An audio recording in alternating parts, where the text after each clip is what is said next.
Assalomu alaykum, hurmatli yurtdoshlar. Bugun juda muhim mavzuni ko'taryapman. Pensionerlar pasport almashtirishga tayyor turishi kerakmi? Kimlar ID kartaga o'tadi? Eski pasport bilan yurish mumkinmi? Qachon jarima bo'lishi mumkin va eng muhimi, oddiy odam qaysi holatda shoshilishi, qaysi holatda esa xavotir olmasligi kerak. Bu ma'lumot har bir oilaga tegishli. Chunki deyarli har bir xonadonda pensioner bor, ota-onamiz. Bu bobolarimiz, qarindoshlarimiz. Hujjatdagi bitta xato, muddati o'tgan pasport yoki vaqtida almashtirilmagan hujjat pensiya olishda, bank kartadan pul yechishda, shifoxonada ro'yxatdan o'tishda, notariusga borganda, uy-joy masalasida yoki chet elga chiqishda muammo tug'dirishi mumkin. Shuning uchun videoni oxirigacha ko'ring. Hozirning o'zida kanalga obuna bo'ling, like bosib qo'ying.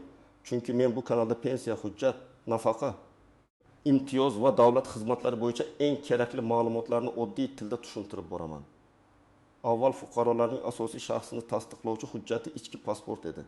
Ko'pchilikda ko'k rangli, ichida propiska, oilaviy holat, farzandlar haqida yozuvlar, muhrlar bo'lgan pasportlar bor edi. Odamlar shu pasport bilan bankka borardi, pensiya olardi, shifoxonaga kirardi, notariusda ish bitirardi, kommunal xizmatlarga hujjat topshirardi. Yillar davomida odamlar pasport bor bo'lsa, hammasi joyida deb o'rganib qolgan. Lekin hozir tizim asta-sekin ID kartaga o'tmoqda. ID karta bu plastik shakldagi zamonaviy shaxsni tasdiqlovchi hujjat.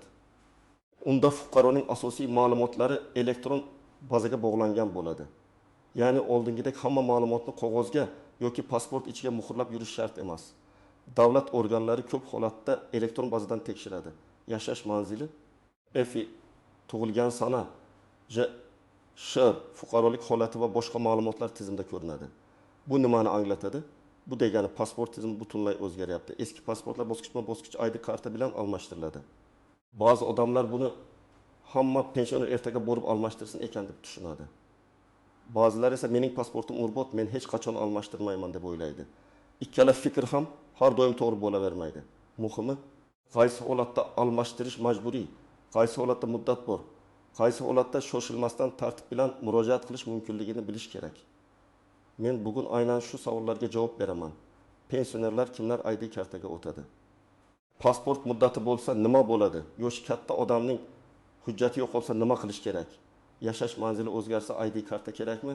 Chet elga chiqadiganlar nima qiladi? Bank yoki pensiya bo'limida muammo chiqmasligi uchun qanday tayyorgarlik ko'rish kerak?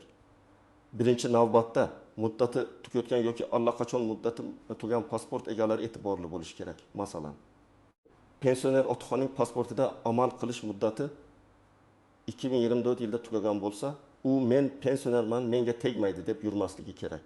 Chunki pasport muddati tugagan bo'lsa, ko'plab idoralar hujjatni qabul qilmasligi mumkin.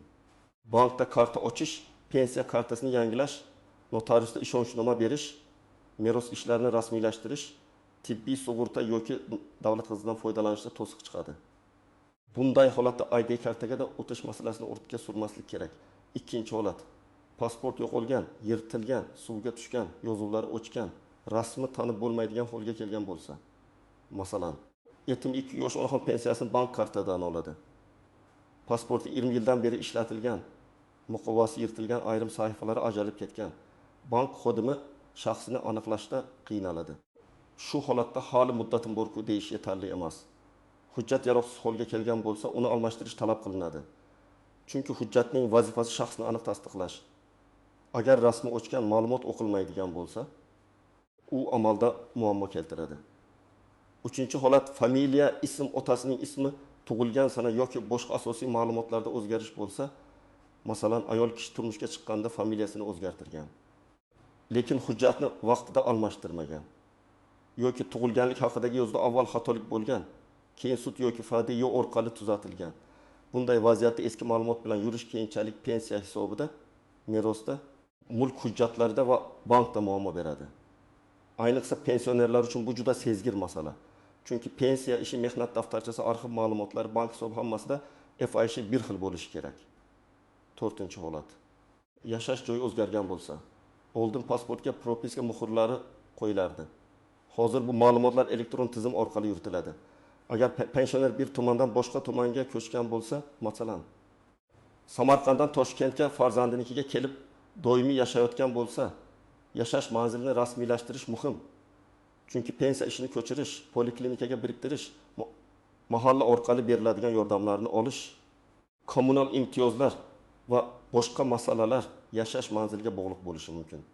Hujjatdagi va bazadagi ma'lumotlar mos bo'lmasa, odam bir idoradan boshqasiga qatnab qoladi. 5-holat chet elga chiqish rejasi bor pensionerlar. Bu yerda alohida tushuncha bor. ID karta ichki shaxsni tasdiqlovchi hujjat hisoblanadi. Chet elga chiqish uchun esa biometrik xorijga chiqish pasporti kerak bo'ladi. Ko'pchilik ID karta olsam, chet elga ham chiqaveraman deb o'ylaydi. Yo'q, ID karta ichki hujjat.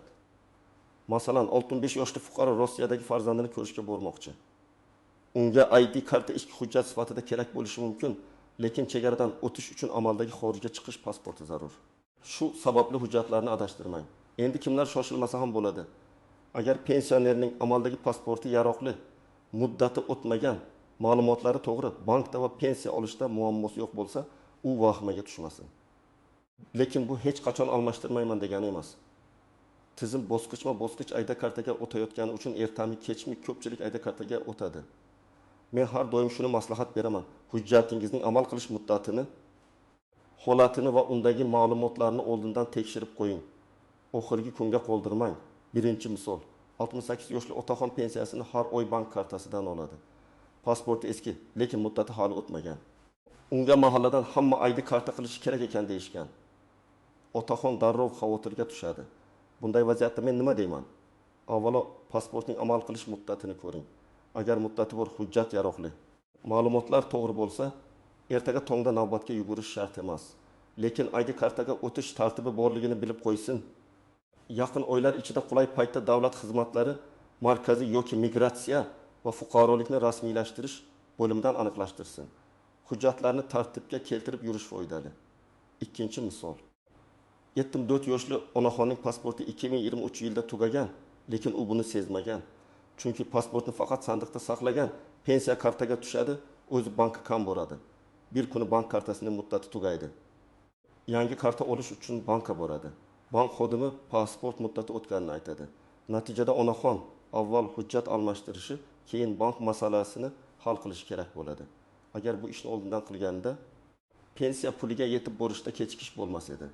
Demak, pasport muddati o'tgan pensionerlar uchun masala juda dolzarb. 3-misol, 70 yoshli fuqaro uyini nevarasiga hadya qilmoqchi. Notariusga boradi. Notarius shaxsni tasdiqlovchi hujjatni tekshiradi. Pasportdagi ism bitta harf bilan kadastr hujjatdagi ismdan farq qiladi. Masalan, hujjatda Abdullayev, boshqa joyda Abdullayev. Mana shunday bitta harf ham meros, hadya. Oldi sotdi masalasida katta muammo bo'ladi. Bunda ID kartaga o'tishda ma'lumotlarni to'g'ri kiritish, FHDYO va boshqa bazalardagi yozuvlarni moslashtirish juda muhim. Pensionerlar ko'pincha bitta harf nima qiladi deydi. Amalda esa bitta harf ham huquqiy hujjatda boshqa shaxsdek ko'rinishi mumkin. 4-misol. 63 yoshli ayol farzandlari bilan boshqa shaharga ko'chib o'tadi. O'zi pensiyada. U eski manzilda ro'yxatda qolgan. Amalda esa boshqa joyda yashaydi. Keyin poliklinika birikish, mahalladan yordam olish yoki pensiya ishini ko'chirishda muammo chiqadi. Bunday holatda nafaqat ID karta, balki elektron ro'yxat, yashash joyi, mahalla va pensiya bo'limidagi ma'lumotlarning bir-biriga mosligi muhim. Faqat plastik karta olishning o'zi yetmaydi. Ma'lumotlar ham toza bo'lishi kerak. 5-misol. 20 yoshli bo'yining yurishi qiyin.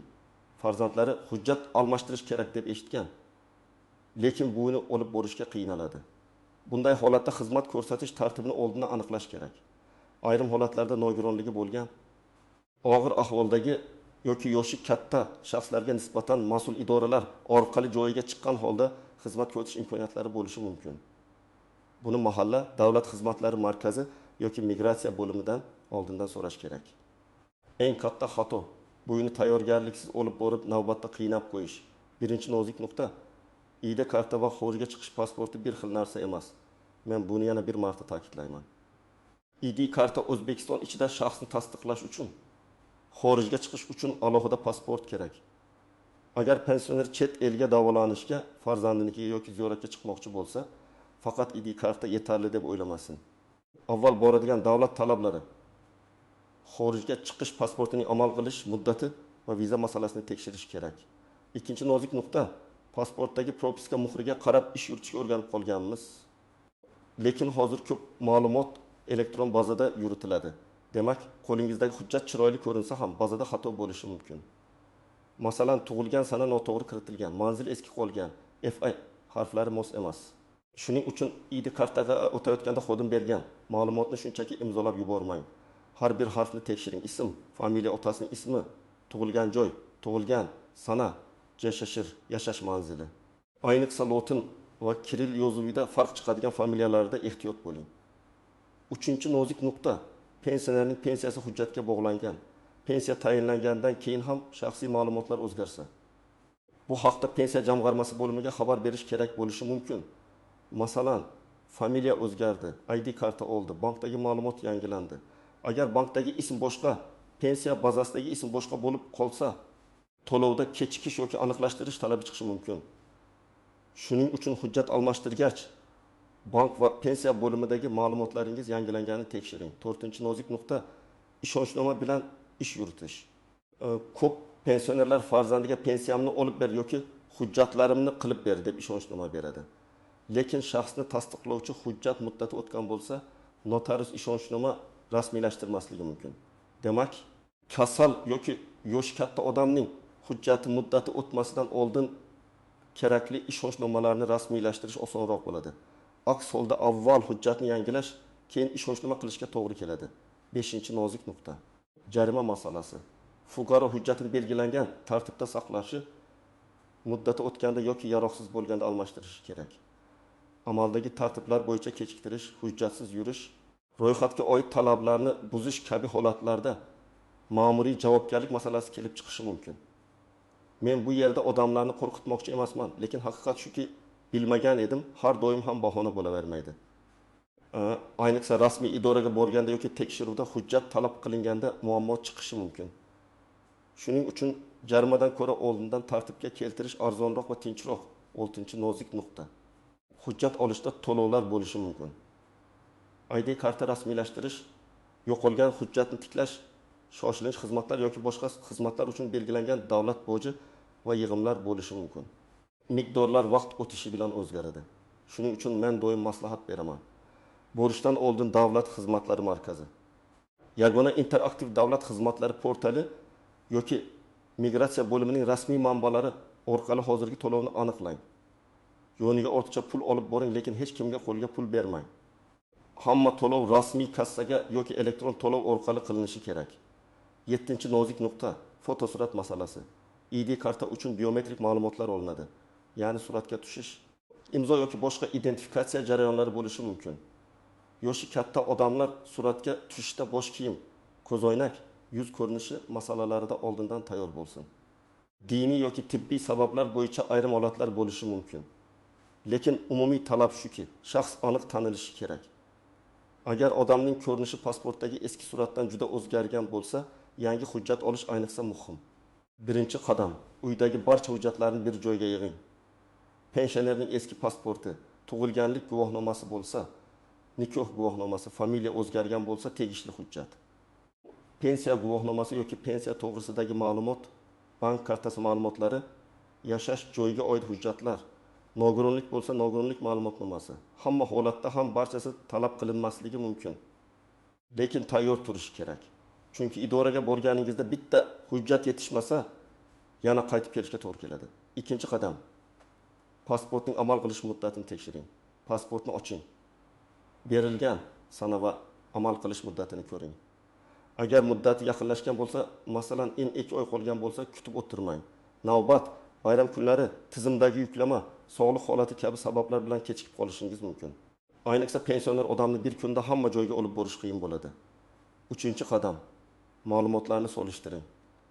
Pasportdagi ism, familiya bilan pensiya hujjati, bank kartasi, kadastr, nikoh guvohnomasi, farzandlar tug'ilganlik guvohnomasi, meros hujjatlaridagi ma'lumotlar mosmi? Agar farq bo'lsa, avval qaysi idorada xato ketganini aniqlang. Ba'zan FSHDYO arxivga murojaat qilish kerak bo'ladi, ba'zan sud orqali tuzatish talab qilinadi. Ba'zan esa bazadagi texnik xato tuzatiladi. Buni keyinga qoldirmang, chunki pensionerlar uchun meros va mulk masalalarida bu juda ko'p uchraydi. 4-qadam, qayerga murojaat qilishni aniqlang. Odatda shaxsni tasdiqlovchi hujjatlarni rasmiylashtirish bo'yicha migratsiya, va fuqarolikni rasmiylashtirish bo'limlari hamda davlat xizmatlari markazlari orqali murojaat qilinadi. Hududingizda qaysi xizmat qayerda ko'rsatilishini oldindan telefon orqali yoki rasmiy manbadan tekshiring. Ayrim joylarda navbat elektron bo'lishi mumkin, ayrim joylarda oldindan yozilish qulay. Pensionerni to'ngdan olib borib, kun bo'yi navbatda ushlab turishdan ko'ra avval tartibni bilib olgan yaxshi. 5-qadam, ariza topshirishda har bir ma'lumotni tekshiring. Xodim kompyuterga ma'lumot kiritadi yoki bazadan chiqaradi. Siz shoshilmang. Mayli. Keyin tuzatarmiz demang. Keyin tuzatish ko'proq vaqt oladi.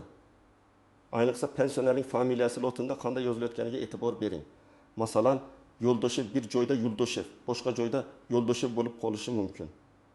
Apostrof o harflari yev va ev qo'shimchalari keyin bank va notariusda farq berishi mumkin. 6-qadam ID karta tayyor bo'lgach, uni shunchaki olib sandiqqa tashlab qo'ymang. Avval hujjatdagi ma'lumotlarni yana tekshiring. Keyin bankka borib, agar kerak bo'lsa, shaxsiy ma'lumotlaringizni yangilang. Pensiya bank kartasi qaysi bankda bo'lsa, o'sha bankda yangi hujjat rekvizitlari kiritilganini aniqlang. Pensiya bo'limiga ham ma'lumot o'zgarmaganini tekshirtirish foydali. Agar yashash manzili o'zgargan bo'lsa, mahalla va poliklinika masalalarini ham joyiga qo'ying. 7-qadam, hujjatni himoya qiling. ID karta plastik bo'lsa ham uni bukmang, issiq joyda qoldirmang, begonalarga bermang. Telefon orqali kimdir ID kartangizdagi raqamni ayting, pensiyangizni oshirib beramiz desa, ishonmang. Kartadagi va hujjatdagi shaxsiy ma'lumotlar firibgarlar qo'liga tushsa, kredit, qarz, soxta ariza, yolg'on xizmatlar kabi muammolar paydo bo'lishi mumkin. Ayniqsa pensionerlarni aldaydiganlar ko'p. Farzandlar ham ota-onasiga tushuntirsin. Hech kimga SMS kod, bank karta kodi, shaxsiy hujjat rasmi yuborilmaydi.